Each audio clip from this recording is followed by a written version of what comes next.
everybody, Scout Crafty here again. Mishmash Monday. Hope you had a great weekend. I had an absolutely fantastic weekend. Let me tell you what happened.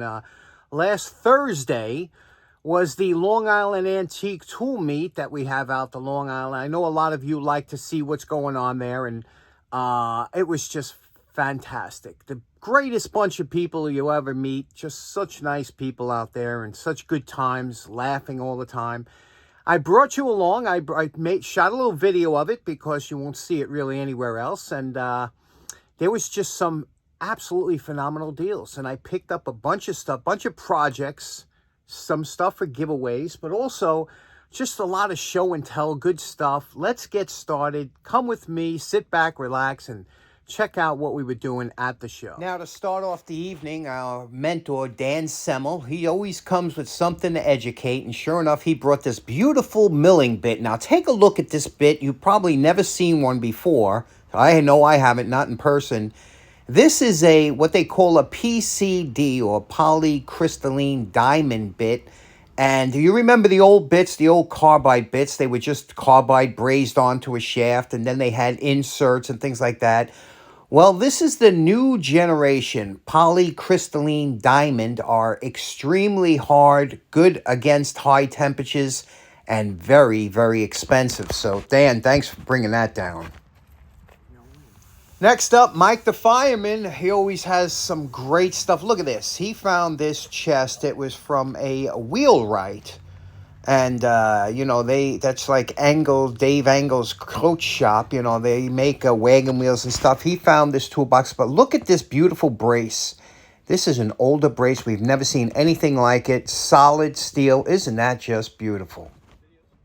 Next, you know our two favorite brothers, Mike on the left, Roger in the Plaid. And they always have fantastic stuff at great prices. Look at all the stuff on their tables. You could sit there. Only they have to come, and it'll be a successful show.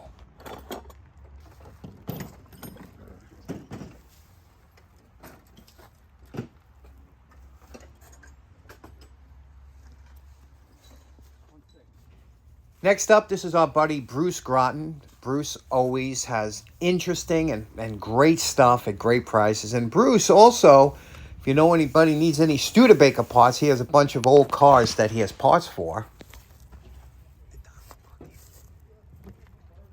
Besides being a collector, Mike the Fireman also does restorations and carvings and stuff. Look at the beautiful job he did on a couple of these old pulleys.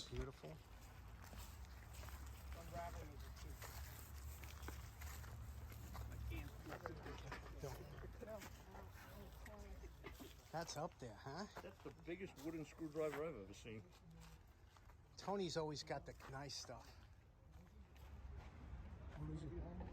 A router. Now, the show really starts at 5 o'clock, but look here. It's almost full underway, and there's Jamie just opening the door, and look what time it is.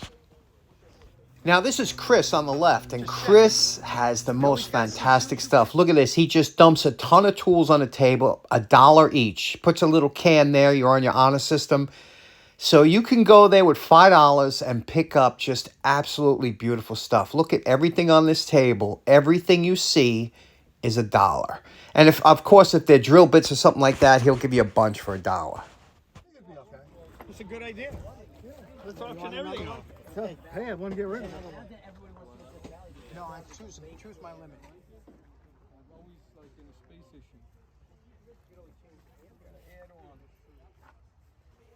Now, the weather was so beautiful outside, a lot of people didn't set up inside. They just stayed by the car. There's Mike the Fireman. He always has a great table, both inside and out.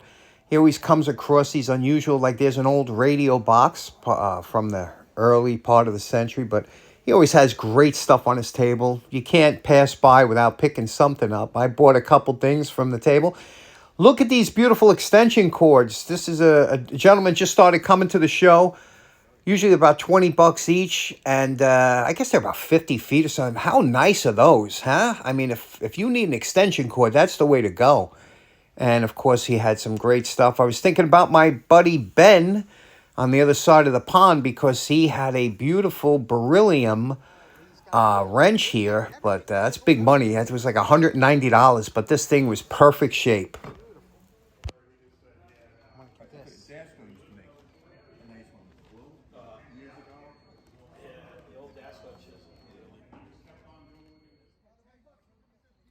Now, here's something great. At the end of the night, Chris had a little mini auction, right? And you see he had a couple boxes there.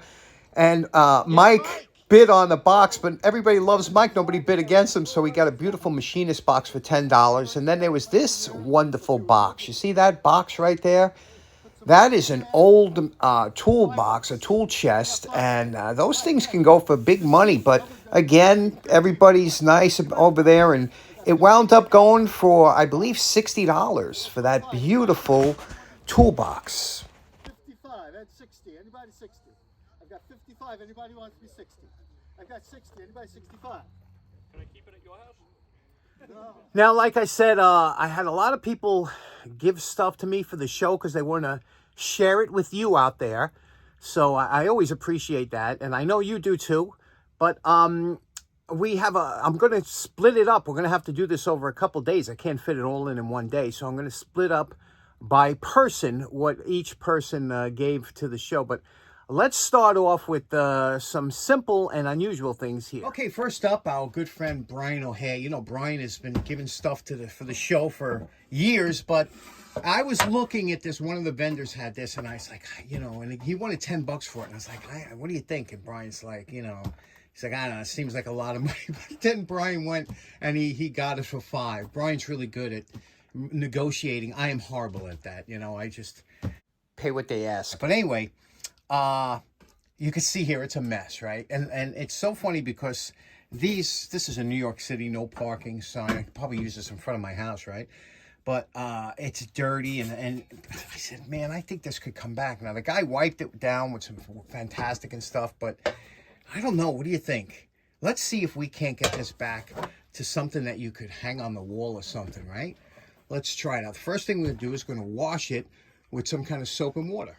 The key is to use a little bit of warm water, slight abrasive, and let the soap do the work. Okay, here we took off all the dirt. That was with Barkeeper's Friend, which is very good for removing dirt with without scratching the surface. Now, there are scratches in the surface. These were a lot of times silk screened, the red, so you have to be careful. You don't want to go too much and take that off. But we got it clean, okay? Now, what we're going to do is we're going to use some 30-year-old polishing compound, and we're just going to go over it lightly. Again, not too much on the letters. Heavy on the white, but not too much on the letters. Remember, this is all scratches. This will never come out because it's a scratch, but we're hoping to get a nice sheen on this. It's a little bit dull now. Let's see if we can't get a better sheen. Now, the first thing you want to do when you open up the can is you must take a good heavy-duty... takes you right back to the 70s. Okay, good whiff of it.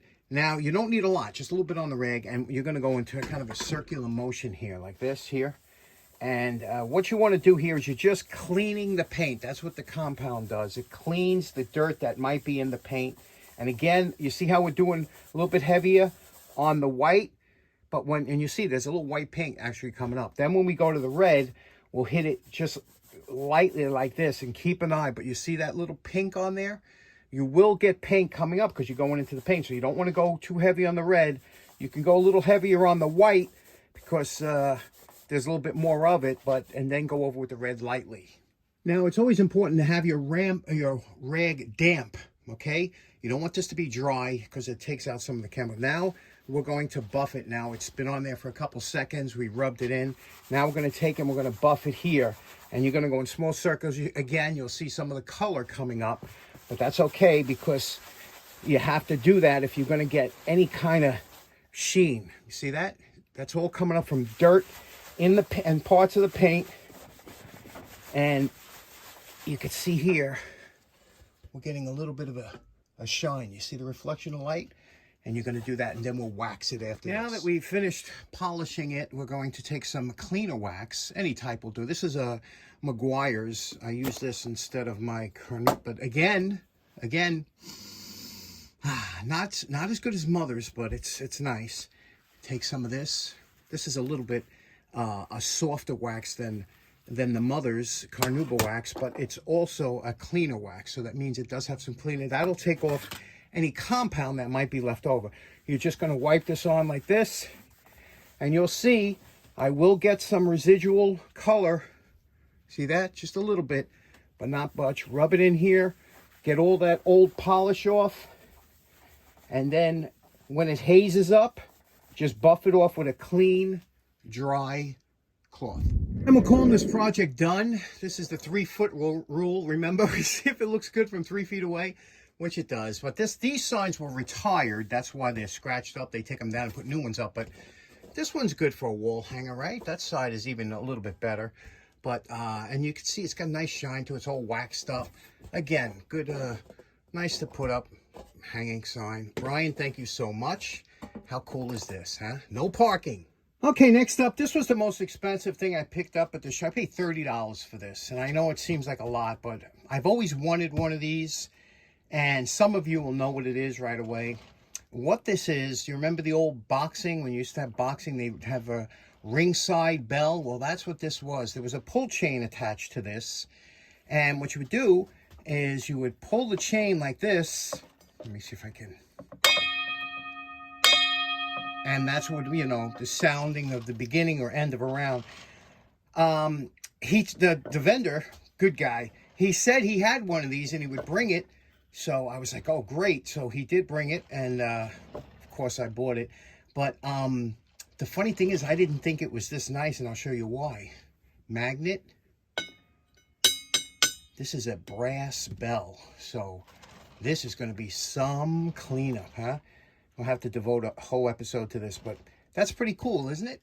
Okay, next up, real quick, last week, a lot of people enjoyed seeing this little piece made, and they liked how this screw was sunk into that knob. And what that is, that's called a counterbore. And a counterbore is different than a countersink. A countersink gives you a concave or a V bottom, which really doesn't seat a screw or a washer too well. Whereas a counterbore gives you a nice flat bottom. And depending on the counterbore you buy, that's why they make so many different sizes and styles, because you have the guide part of the counterbore, which is here, which will go, you know, in here. That'll guide you in. And then this part will make the little counterbore, the little flat bottom bore. So it's an enjoyable thing. If you see these, pick them. They're not cheap, but sometimes you'll get them. Pick them up. They're all different types of counterbores, all different size. However, if you're using a drill press or something, you can also use a mill. Now, these are some mills that I acquired through the years, and you can see here what a mill is. Unlike a counterbore that has that little guide in the front, a mill will just give you a flat bottom. You see here? Those two flutes will cut and give you a flat bottom. Now, you say, well, I don't have a milling machine. And you know something? I didn't either for a long time, and you can use mills in a drill press. You're not a hand drill, not so much, but you can use it in a drill press. Now, this is a hardened shaft, unlike a regular drill that has kind of a softer shaft that the chuck could grab onto. It's much harder to grab onto here with the chuck because it's hard and they tend to slip. However, if you're doing light material, things like that, you can use it. Also, you have to watch this little cutout here that you don't put one of the jaws of your chuck on here. But let me show you. I'm going to chuck one of these up and show you how you can have a flat bottom hole using a mill in your drill press. Now you can see I mounted this in here like this. And normally you would maybe want to have some kind of clamp holding this down. I'm using my hand, but I'm going to go very slow. And again, you might want to speed up the speed. I have this at a slow speed. Let's see what we can do.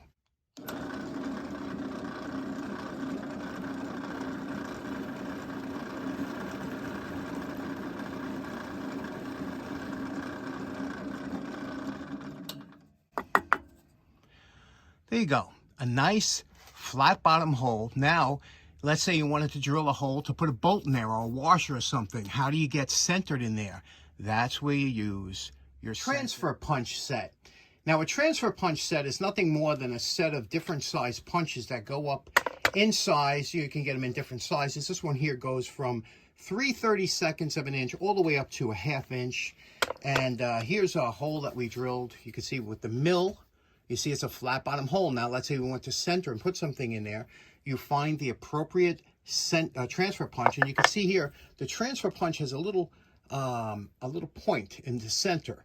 And what you do is you use the back here to make sure you got the right size so it's a snug fit. Sure enough, it's a snug fit.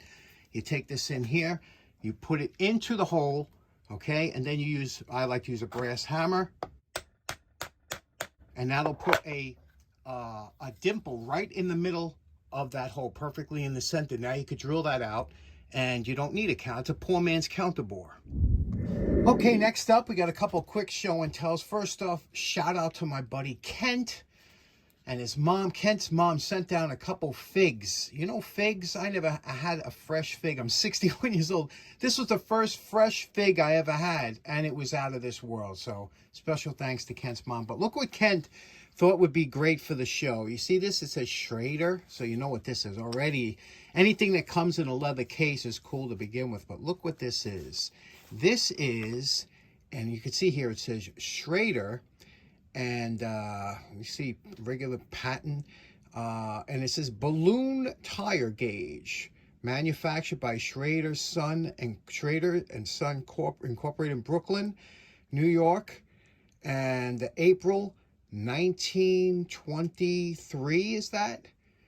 You can see better than me, but you see how this works here? It says 10 to 50 pounds. And how this works, I'm going to just pull it out like this with a little centrifugal force. Check this out.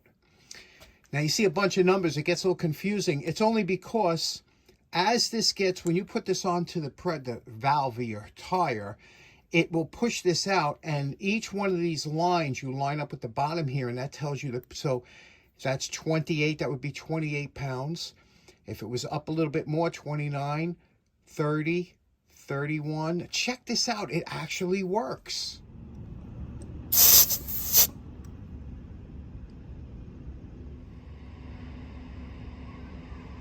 So, Ken, thanks so much. This is so fantastic. Next up, Mike the fireman brought down this. He thought this would be great because whenever he sees a cool tool, he likes to pick it up, and then we'll bring it down and we share it, pass it around, see what everybody thinks.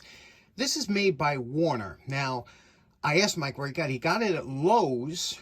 It was $7.99. I went to Lowe's, and sure enough, there they are in the paint section, along with other scrapers and things like that. But this is called, it's a Warner Pry Bar. You see that? Again, $7.99. You see, you could use it for, look at that hook on here. It's well made. There's a ton of different things you could use it for. However, what I find so interesting, and it's made in the Vietnam, okay? And what I find so interesting, it's got a beautiful feel to it, okay? It doesn't feel, this feels solid. It's got a full tang construction. You can see the bar goes all the way up to the top. It's just a perfect size for any kind of either prying up small tacks, or if you have to get behind molding, you could tap down on this and pull molding out. There's just a bunch of uses for this because it's got a nice handle on it. You could scrape with it, if you had to. Just all kinds of different uses for this. So I thought this was really great, and I really appreciate Mike bringing this down to show us. But it's Warner, available at Lowe's, and like I said, $7.99. What a cool tool. Okay, huh? Last up for show and tell, I got this beautiful John A. Phoebus paperweight from my buddy Mike. And I'll tell you something, this is the kind of thing, you go to a tool show, I always wind up coming back with a lot of things that aren't tool related. Years ago, paperweights were a big thing. When paper was a big thing, paper's kind of on its way out. You don't use much paper today, really, when you think about it, compared to what we did years ago. And this was a glass paperweight that would usually be used for advertising. And you can see here, first of all, I love the subject matter. It's an old roll-top desk. My sister has an absolutely beautiful roll-top desk, just like this one. But this is a John Phoebus. You can see it says, have anti-friction and dust-proof drawers. How nice is that, huh? You can see it's a Phoebus desks. And boy, that was a big thing years ago, to have a roll-top desk in the house. And that's kind of almost like your home office and a little part of your room. But what do you think about that beautiful paperweight? Isn't that nice? So I love stuff like this, just old Americana or anything that's old, that's advertising, things like that. Isn't that beautiful? So in closing, let me know what your favorite item was. We got a ton of cool stuff that's going to be shown the next couple weeks that I brought. All kinds of little trinkets, things like that, giveaways that people gave so that we could show it on the show. So thanks so much for tuning in. Thanks, everybody, for your contribution. We'll see you again on Wednesday. Take care now. Bye-bye.